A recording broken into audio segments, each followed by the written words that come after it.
Salam pembaharuan. Saudara, masih ingat Wakil Ketua MPR Fadil Muhammad yang ngotot mendesak Presiden Jokowi untuk memecat Menteri Keuangan Sri Mulyani?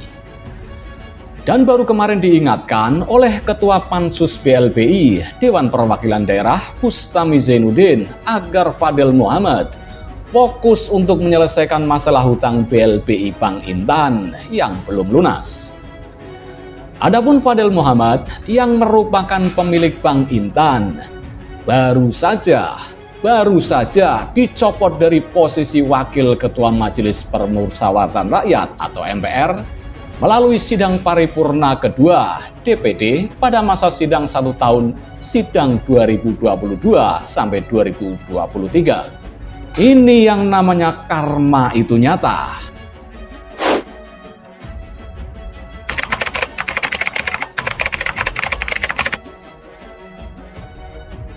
Seperti diketahui, Wakil Ketua Majelis Permusyawaratan Rakyat atau MPR Fadil Muhammad dicopot dari jabatannya usai sidang paripurna Dewan Perwakilan Daerah atau DPD pada Kamis 18 Agustus 2022 yang memutuskan pergantian Wakil Ketua MPR dari unsur DPD. Dikutip dari siaran pers, Ketua DPD Lanyala Mataliti, salah satu agenda dalam sidang tersebut adalah menyampaikan mosi tidak percaya terkait keinginan mayoritas anggota DPD untuk menarik Fadil dari jabatan Wakil Ketua MPR. Dalam sidang paripurna ke-13 DPD RI, masa sidang 5 tahun, sidang 2022-2023, diputuskan bahwa mosi tidak percaya akan diteruskan ke Badan Kehormatan dan kelompok DPD RI, kata Lanyala. Ia menyebutkan anggota yang menandatangani mosi tidak percaya itu pun tambah dari 91 orang menjadi 97 orang. Selain itu, pimpinan DPD memutuskan untuk menyepakati penarikan Fadil dari jabatan Wakil Ketua MPR. Maka, pimpinan DPD RI pada sidang kali ini menyepakati penarikan tersebut. Untuk itu, dalam sidang kali ini kita perlu melakukan pemilihan Wakil Ketua MPR utusan DPD RI untuk mengisi kekosongan posisi tersebut, kata Lanyala. DPD pun melakukan pemungutan suara untuk menentukan pengganti Fadil. Dan akhirnya, dengan mengantongi 39 suara, Tamsilin Rung diputuskan sebagai Wakil Ketua MPR utusan DPD RI, pengganti posisi Fadil Muhammad yang dicopot. Sementara itu, Fadil Muhammad tidak terima dengan keputusan DPD RI yang mencopot dirinya dari jabatan Wakil Ketua MPR. Fadil menyatakan penyepotan dirinya dari jabatan Wakil Ketua MPR inkonstitusional.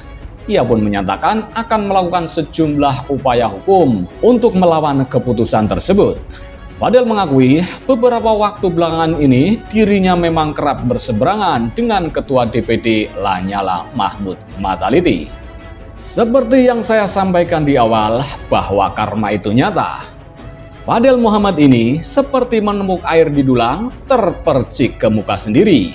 Bila berbuat sesuatu yang jahat, perkara itu akan terkena kembali kepada dirinya sendiri. Itulah Fadil Muhammad. Saudara, saya akan mengajak Anda flashback ke belakang bagaimana getolnya Fadil Muhammad mendesak Presiden Jokowi untuk memecat Sri Mulyani. Seperti diketahui, pada 30 November 2021 lalu, Wakil Ketua MPR Fadil Muhammad menyampaikan hasil rapat 10 pimpinan MPR agar Presiden Jokowi memecat Menko Sri Mulyani.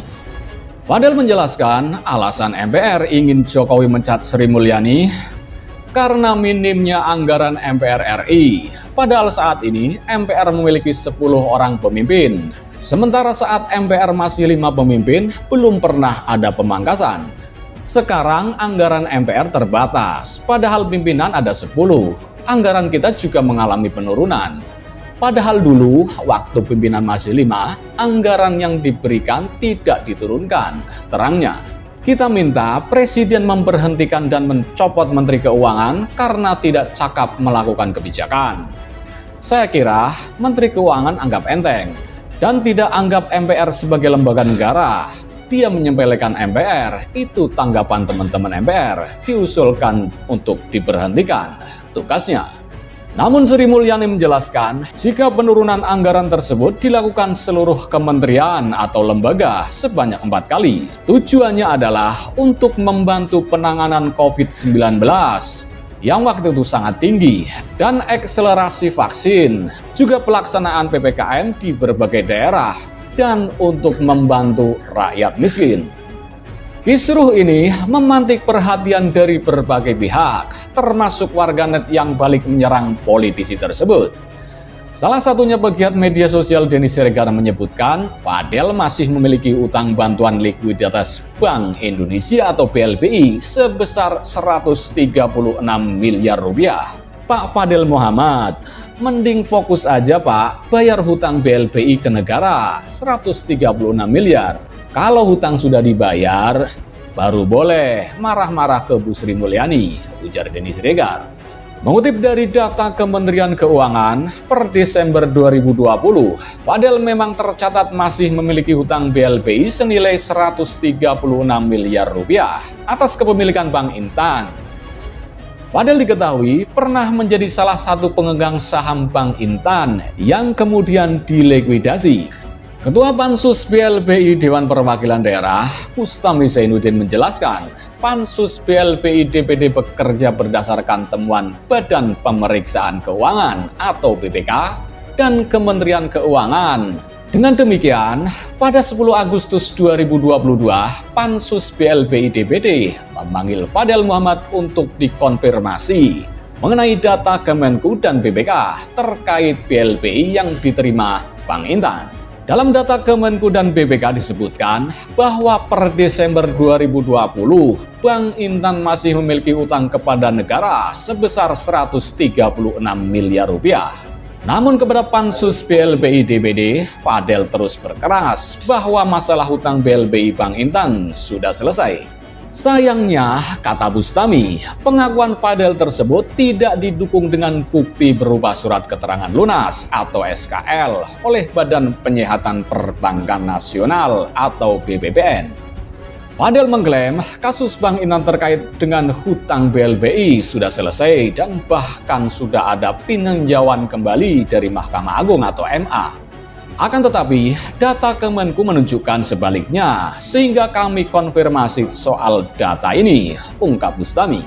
Sementara itu, anggota Pansus BLBI DPD, Darman Syah-Husein menjelaskan, sebagai penerima fasilitas BLBI tahun 1997 sampai 1998 lalu, Fadel yang merupakan pemegang saham Bank Intan menerima BLBI senilai 1,4 triliun. Dan para pemegang saham termasuk Fadel masih harus memenuhi pelunasan sebesar 136 miliar rupiah.